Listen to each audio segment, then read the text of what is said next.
पहली बड़ी खबर, दिल्ली एनसीआर में फिर महंगी हुई है सीएनजी। गैस कंपनियों ने सीएनजी के दाम में 2 रुपए प्रति किलो की बढ़ोतरी कर दी है, जिसके बाद राजधानी दिल्ली में नई कीमत 83.7 रुपए प्रति किलो पहुंच चुकी है। वहीं बीते 12 दिनों में ये चौथी बार है जब सीएनजी के दाम बढ़े हैं। लगातार बढ़ती ईंधन कीमतों ने आम आदमी की जेब पर दबाव और बढ़ा दिया है। देश की राजधानी दिल्ली में मौसम का मिजाज बदला हुआ है। मौसम विभाग ने 26 और 27 मई को हीट वेव का अलर्ट जारी कर दिया है। हालांकि 48 घंटे के बाद यानी कि 28 मई से मौसम यू टर्न लेगा। 28 और 29 मई को बारिश की संभावना जताई गई है, जिसके लिए मौसम विभाग ने येलो अलर्ट भी जारी किया है। उत्तर भारत में लू का अलर्ट, नौतपा के साथ ही बढ़ा है पारा। एसी भी हो रहा है बेअसर। लू के बीच ही नौतपा की शुरुआत हो गई है, जो कि जून 2 तक चलने वाला है। इस दौरान ही तापमान 48 डिग्री तक पहुंचने की चेतावनी जारी की गई है। उत्तर प्रदेश के 33 शहरों और मध्य प्रदेश के कई जिलों में हीट वेव अलर्ट है। दिल्ली की बात करें तो यहाँ येलो अलर्ट जारी किया गया है। तेज गर्मी के कारण इलेक्ट्रॉनिक उपकरण भी ठीक से काम नहीं कर पा रहे हैं। लोग राहत के लिए एसी और कूलर का सहारा ले रहे हैं, लेकिन भीषण तापमान को देखते हुए एसी भी काम करना बंद कर चुकी है। उत्तर प्रदेश में गर्मी फुल है, बिजली रहती है गुल, जल संकट और जनता का हाहाकार। उत्तर प्रदेश में भीषण गर्मी का प्रकोप, ऊपर से बिजली कटौती ने प्रदेश के जनता को जीना मुश्किल कर दिया है। पंखा, कूलर, एसी, फ्रिज बिजली न होने की वजह से बेकार हो चुकी है। बिजली न होने के कारण ही पानी की भी किल्लत का सामना करना पड़ रहा है। यूपीपीसीएल के अधिकारियों की माने तो ओवरलोडेड सबस्टेशन और जर्जर लोकल नेटवर्क की वजह से 24 घंटे बिजली दे पाना बहुत चुनौतीपूर्ण काम होगा।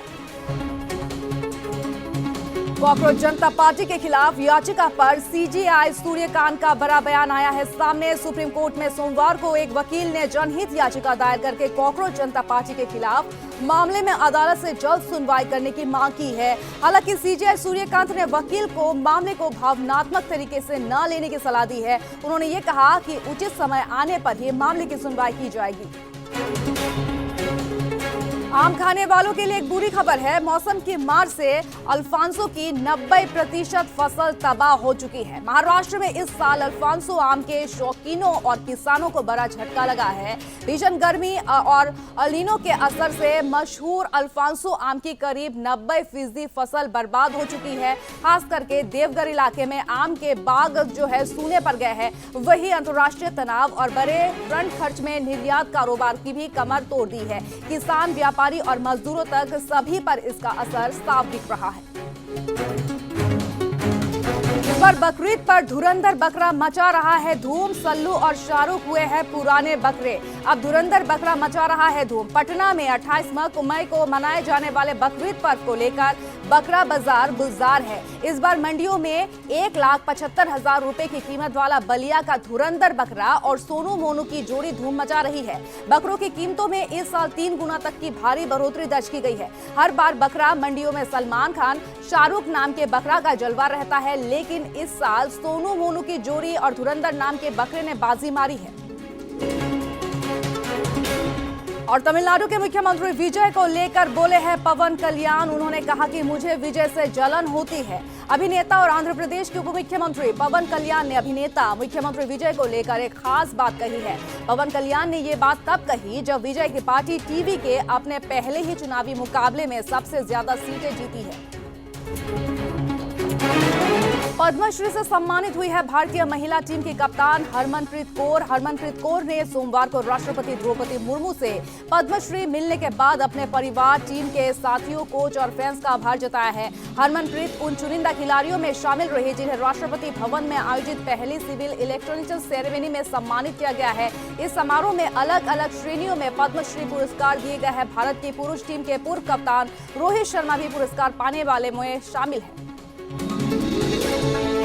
गुजरात के खिलाफ पहले क्वालीफायर से पहले ही आरसीबी कप्तान रजत पाटीदार का बड़ा बयान सामने आया है। पाटीदार ने मंगलवार को गुजरात टाइटंस के खिलाफ होने वाले पहले क्वालीफायर मुकाबले से पहले कहा कि अब 220 से 250 रन का स्कोर भी सुरक्षित नहीं माना जा सकता और ये स्थिति खास करके तेज गेंदबाजों के लिए चिंता का विषय बन चुका है। उन्होंने ये कहा कि मुझे लगता है कि गेंदबाजों के लिए चुनौती लगातार बढ़ती जा रही है। क्वालीफायर 1 से पहले आरसीबी को मिली बड़ी खुशखबरी। विराट कोहली के साथ वापसी करेंगे फिल सॉल्ट। मंगलवार को आईपीएल का क्वालीफायर 1 मुकाबला रॉयल चैलेंजर्स बेंगलुरु और गुजरात टाइटंस के बीच धर्मशाला के एचपीसीए स्टेडियम में खेला जाएगा। इसी बीच रॉयल चैलेंजर्स बेंगलुरु के कप्तान रजत पाटीदार ने एक बड़ा खुलासा किया। रजत पाटीदार ने यह कहा कि फिल सॉल्ट अब पूरी तरह से ठीक हो चुके हैं, अभ्यास भी कर रहे हैं। आईपीएल के शुरुआती चरणों में फिल सॉल्ट विराट कोहली के साथ ओपनिंग पार्टनर के रूप में खेल रहे थे। आईपीएल 2026 के बीच में कप्तानी छोड़ना चाहते हैं अजिंक्य रहाणे। आईपीएल 2026 में कई खिलाड़ियों की कप्तानी पर सवाल उठे हैं। इनमें कोलकाता नाइट राइडर्स के कप्तान अजिंक्य रहाणे का नाम भी शामिल रहा। आईपीएल 2026 के शुरुआती 6 मैचों में कोलकाता की जीत का खाता वो नहीं खोले थे। वहीं फिर भी टीम ने वापसी की, लेकिन प्लेऑफ में क्वालिफाई नहीं कर सकी। अब अजिंक्य रहाणे ने कहा कि आईपीएल 2026 में टीम की निराशाजनक शुरुआत के बावजूद उनके मन में कभी भी कप्तानी छोड़ने का विचार नहीं आया है। विराट कोहली के फैंस ने हेड की पत्नी को किया है इतना ज्यादा ट्रोल, बेटी पर भी किए हैं भद्दे भद्दे कमेंट।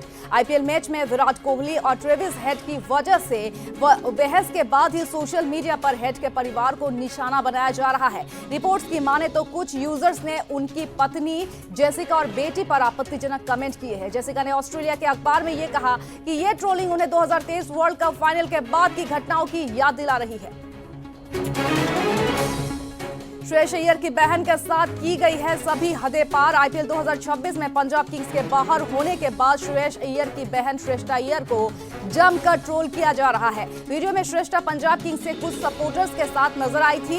मैच रद्द होने के तुरंत बाद श्रेष्ठा ने पंजाब के सपोर्टर्स के साथ डांस करते हुए नजर आई। लगातार ट्रोलिंग का सामना करने के बाद श्रेयस अय्यर की बहन श्रेष्ठा अय्यर ने अब सोशल मीडिया पर 2 वीडियो शेयर किया है। इनमें उन्होंने ट्रोलर्स के खिलाफ जमकर गुस्सा भी बाहर निकाला है। रियान पराग ने वैभव सूर्यवंशी के साथ फोटो खिंचवाने से किया है इनकार, कहा कि कोई फिल्म स्टार नहीं है। मुंबई एयरपोर्ट का रियान पराग और वैभव सूर्यवंशी से जुड़ा एक वीडियो तेजी से वायरल हो रहा है। राजस्थान रॉयल्स के कप्तान रियान पराग को युवा सनसनी वैभव सूर्यवंशी के साथ फोटो खिंचाने की बात से इनकार करते देखा जा सकता है। रियान से वैभव के साथ फोटो खिंचाने का अनुरोध एयरपोर्ट पर मौजूद पेपराजी ने किया था, जिसे उन्होंने नहीं माना। रियान ने कहा कि हम कोई फिल्म स्टार नहीं है। अब बॉलीवुड में काम नहीं कर सकते हैं रणवीर सिंह। एक्टर पर FWIC ने लगाया है इंडस्ट्री में बैन। वही रिपोर्ट्स की माने तो रणवीर सिंह के डॉन 3 से अलग होने के बाद ही फरहान अख्तर ने FWIC में उनके खिलाफ शिकायत दर्ज कराई थी। इसके बाद फेडरेशन ने रणवीर के खिलाफ असहयोग निर्देश जारी कर दिया है और अब इंडस्ट्री से जुड़े लोग उनके साथ काम नहीं करेंगे, जिससे उनकी फिल्मों और शूटिंग पर असर पड़ सकता है। हालांकि ये कोई कानूनी बैन नहीं है। और फिल्म दृश्यम 3 बॉक्स ऑफिस पर लगातार धमाल मचा रही है। रिलीज के सिर्फ 5 दिनों में फिल्म ने दुनिया भर में 150 करोड़ रुपए से ज्यादा की कमाई कर ली है। भारत में फिल्म की रफ्तार थोड़ी धीमी दिख रही है, लेकिन ओवरसीज मार्केट में जबरदस्त रिस्पांस मिल रहा है। अकेले विदेशों से फिल्म ने 84 करोड़ से की ज्यादा का कारोबार किया है। हालांकि 5वें दिन कलेक्शन में गिरावट दर्ज हुई, फिर भी फिल्म तेजी से 200 करोड़ क्लब की ओर बढ़ रही है। और नजर इस बात पर है कि क्या मोहनलाल मलयालम सिनेमा की सबसे बड़ी फिल्म का रिकॉर्ड तोड़ पाएंगे। बॉलीवुड अभिनेता अनुपम खेर ने उनकी पहली फिल्म सारांश के 42 साल पूरे होने के खुशी पर अपना पुराना सफर याद किया है। बताया है कि वो सिर्फ 37 रुपए लेकर मुंबई आए थे। उन्होंने बताया है कि जब वो सिर्फ 37 रुपए लेकर मुंबई आए थे तब हालात आसान नहीं थे, लेकिन उन्होंने हार नहीं मानी। एक्टर ने ये कहा कि मेहनत और भरोसे की वजह से आज वो इस मुकाम पर है और आज 551 फिल्में कर चुके हैं अनुपम खेर। पाकिस्तानी क्रिकेटर बनेंगे फरहान अख्तर। फरहान जल्द ही बड़े पर्दे पर पाकिस्तानी क्रिकेटर के रोल में नजर आ सकते हैं। खबर यह है कि डायरेक्टर आशुतोष गोवारिकर की अपकमिंग फिल्म में फरहान का अहम केमियो होगा और ये फिल्म भारतीय क्रिकेट टीम के पहले कप्तान लाला अमरनाथ की जिंदगी भारत पाक बंटवारे की पृष्ठभूमि पर आधारित बताई जा रही है। रिपोर्ट्स की माने तो फरहान उस क्रिकेटर का किरदार निभा सकते हैं जो कि बंटवारे के बाद पाकिस्तान में रह जाता है। हालांकि मेकर्स की ओर से अभी आधिकारिक पुष्टि नहीं हुई है। अक्षय कुमार अब बॉलीवुड के बाद भोजपुरी गाने में भी थिरकते हुए नजर आएंगे। Film welcome to the jungle के नए भोजपुरी ट्रैक घिस घिस घिस में अक्षय ने भोजपुरी स्टार अक्षरा सिंह संग देसी अंदाज में जमकर किया डांस। पहली बार भोजपुरी बीट पर अक्षय का ये अंदाज सोशल मीडिया पर तेजी से वायरल हो रहा है। वही फैंस इसे मजेदार और एंटरटेनिंग बता रहे हैं, जबकि कुछ लोग उन्हें ट्रोल भी कर रहे हैं। माना जा रहा है कि भोजपुरी तड़का फिल्म को मास ऑडियंस के साथ जोड़ने की कोशिश पूरी तरह से करेगा।